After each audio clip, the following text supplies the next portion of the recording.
Welcome back to Action Figure Obsession. It's me, your old pal, Avian and Loaded, and I just had a bit of a inspiration with my Jack Kirby shelf in my displays, and it's getting dark here in northern New York, so you're gonna have to forgive the either too dark lighting or too bright lighting.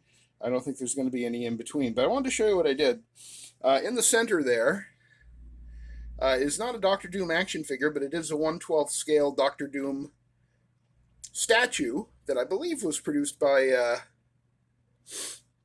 um, Diamond. Back when Diamond, not Diamond Select, but Diamond Distributors. I think it was, at least it was distributed through them. I'm not sure who the manufacturer was. I once saw the 1/6 scale version of that, and it was very impressive, very tall. Over a foot tall, because Doctor Doom is standing on a parapet from his castle. If I can kind of capture some of that, can you see the stone that he's standing on there? It's a two-part statue. Doctor Doom does come out of it, but he has a peg in his foot that goes into a spot inside the little part of his castle there. So you can't just set him by himself, Doctor Doom. He has to be in that parapet for him to stand up. Otherwise, you just wrap him in bubble wrap, and you can put him away in two smaller parts. But starting from the left here, trying to figure out the best way to do this. What about that way? Yeah, a little light from above, kind of some Alex Ross lighting. That's a little better, right? Actually, yeah, we'll start from the left there. We have the Arnim Zola Build-A-Figure. I think that's the original Build-A-Figure, not the reissue. Not 100% sure, but I think that's the original Build-A-Figure. I got it pretty cheap anyway at a vintage toy store. We have a Professor Charles Xavier, which is a kit bash using the Everett Ross body, the head from the retro Savage Land Professor X, and the wheelchair from the Logan movie. Two-pack with Logan in the suit and as the driver. As he was in the beginning of the movie, and Professor X there in his in the wheelchair, and that's the wheelchair that the Patrick Stewart Professor X originally came with. You'll have to forgive the jump cuts, but this is a kind of an awkward recording situation for me. So next, actually behind Professor X, we have a movie Black Panther, the Chadwick Boseman MCU Black Panther, if you can see him there. And behind Black Panther is MODOK. And next to MODOK is an AIM soldier, or AIM scientist, whichever you prefer. These, by the way, are all Jack Kirby creations. These designs are all, I think all of the designs except the Winter Soldier. Jack Kirby created Bucky with Joe Simon, but, the Winter Soldier didn't come along until long after those gentlemen had both passed beyond the rim. But you see Machine Man there in the purple. Behind him in the blue with the long blonde hair is Icarus from the Eternals. And then we have the Doctor Doom statue, which I believe was around $80 at the time that I got it, which would have been in the late 90s, if I'm recalling the comic shop that I got it from. Behind Doom, let's see, is Dr. Bruce Banner, Doc Bruce Banner. And first appearance, Gray Hulk, and I see, hold on a second here, I got to fix his shirt. I only have two of these, the tattered white, actually it's a tattered lab coat. The idea being that, Bruce Banner was wearing the lab coat, and then he turned into the Hulk, and that's what's left of the lab coat. I do actually have two of those, because I have had two of the 80 Years Hulk that came with that one, and I kept the white lab coat when I sold, stupidly, the first 80 Years Hulk. But I gave it to the gray one because I think you tell me. Sorry about the finger there in the corner. I'm trying to make this as presentable as possible, and I'm doing a terrible job. Anyway, I think the gray Hulk with the white tattered lab coat, I think that looks spectacular. What do you guys think? Just the contrast is really, really nice. That head sculpt, I mean, it is so pure Jack Kirby. Just a beautiful piece, that gray Hulk. It's amazing to me that it showed up at Ollie's, that two-pack for $20. Yes, the Bruce Banner figure is kind of crap, although if you want a Bruce Banner, he's the only game in town. Although I did put a Bruce Banner head on the Egghead body, and he's much more fun to pose, play, and display. But anyway, yeah, they're behind Doctor Doom. And then related to Doctor Doom, and not too far behind him, is Kang the Conqueror. Spoilers, Kang and Doom may or may not actually be the same being, depending on which version of the comics you want to believe. Elsewhere in the back, we have Karnak there from the Inhumans in the big green helmet there. We have the Watcher, Uatu, and then we come up front and we have, what I really wanted to do was put Jack's most significant creations right front and center, which they were not before. Just redid this just now.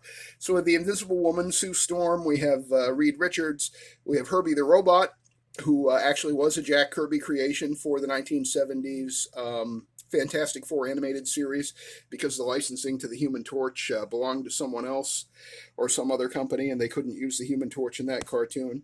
Then we have Jack King Kirby himself. This is the Kirby figure from the NECA Teenage Mutant Ninja Turtles line. To my knowledge, that's the only place that you can get a Jack Kirby figure, and it is a spectacular figure, and I still see it at Target once in a while for retail. If you're a Jack Kirby or a Marvel fan, you should definitely have that Jack Kirby figure. And then the Jack Kirby figure also came with this sort of Kirby-esque little demon guy here. Give you some Alex Ross lighting on that.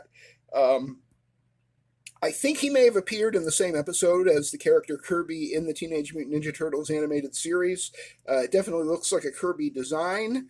I gave him that little scythe to kind of zhuzh him up a little, and also in my headcanon, he's Jack Kirby's bodyguard. Yeah. Here's a character that Jack Kirby unquestionably created all by himself with no input from Stan Lee, because his character was not mentioned in the original script to the Fantastic Four issues that introduced Galactus and the Silver Surfer. And this is the most recent, it's the mini comic wave Silver Surfer right there. I think this is the best Hasbro Silver Surfer that we've gotten. He's got that nice silver paint finish that Hasbro does so well when they choose to do it. Apparently, they skipped out on it on the HasLab Silver Surfer. This is otherwise a repaint of that. It's amazing to me that they charged what they did for the HasLab Galactus, and they gave you an unpainted Silver Surfer. Apparently, that's kind of weird and gross. Behind the Silver Surfer is the Human Torch right there. I saw when I was toy hunting the other day, I saw a Human Torch for $10. Still new in the package. I would kind of wish I had bought that one. I do have two in my displays. There's another one in another display here somewhere. He's my Jim Hammond in my World War II Captain America display. But because you can't really, there's nothing on him that says Fantastic Four. I mean, if you never know Jim Hammond, he shouldn't have the details on his face. It should just be like a blank oval to be the Golden Age Human Torch. But anyway, that's Johnny Storm, the Human Torch, and then next to him is his buddy Ben Grimm, the Thing, and in front of Ben is Nick Fury in his Agent of S.H.I.E.L.D. 1960s sort of super spy look, and I do also have one on the gray MCU Matt Murdock body, which is a better body, but I kind of like the blue Everett Ross body for this Nick Fury, because it suggests, S.H.I.E.L.D. to me, because the S.H.I.E.L.D. uniforms always have a lot of blue on them. Behind the Thing there is the Winter Soldier, James Buchanan Barnes, Bucky Barnes, created by Jack Kirby. The Winter Soldier, I believe, was a recreation of Jack's original character, a modernization of it. I think Ed Brubaker and Steve Epting were responsible for that, if I recall correctly from that comics run. Feel free to correct me in the comments if I'm wrong. Again, Uatu the Watcher there in the back, and first appearance Iron Man, designed by Jack Kirby, and then the one and only Captain America, and used the smiling Secret Wars figure. This is one of my 5 Secret Wars caps that I picked up, and of course he's smiling because he's there paying honor and homage and celebrating the life and the creativity of the one and only Jack King Kirby, without whom, if we even had a Marvel Universe, all it would have been is Spider-Man and Doctor Strange, most likely, because Steve Ditko, might have still been there, but Jack Kirby gave us probably 85% or 80% of what we think of as modern Marvel. There would have never been a Marvel Cinematic Universe without the works of Jack Kirby, without the imagination of Jack Kirby. And this shelf is my celebration. I call it the Thousand Oaks shelf because that's where Jack and his wife Roz lived in their final years. And by all accounts, he enjoyed living in Thousand Oaks, California. I think he liked the weather better than living in the New York City area. So this is the Jack Kirby Memorial Thousand Oaks shelf right here in my display, a tribute to the one and only Jack King Kirby, who, in my heart of hearts, I am quite certain, is 90% responsible for the fact that Marvel Comics even still exists to this day, because all of these characters that he created, the reason they endure is because of the characteristics and the personalities and the stories that he created for them. And then Stan Lee, put some words on the artwork, but Kirby created that artwork first, and those stories came out of his mind, they came out of his experiences, they came out of his heart and soul. And Jack Kirby, for my money, is the greatest and most significant superhero comic book creator of all time. And that is why he is the only comic book artist that has his own shelf in my personal toy room here at Avian and Loaded Central. So that's going to do it for my little tour of the Thousand Oaks Jack Kirby Memorial Shelf here in my toy room collection. Hope you enjoyed it. If you have any questions about any of these figures or anything you'd like to share about Jack Kirby or Marvel or anything at all, feel free to leave a comment. I'd appreciate it if you'd leave a like on the video, subscribe to the channel, hit the notification bell so that you're notified when I do new videos.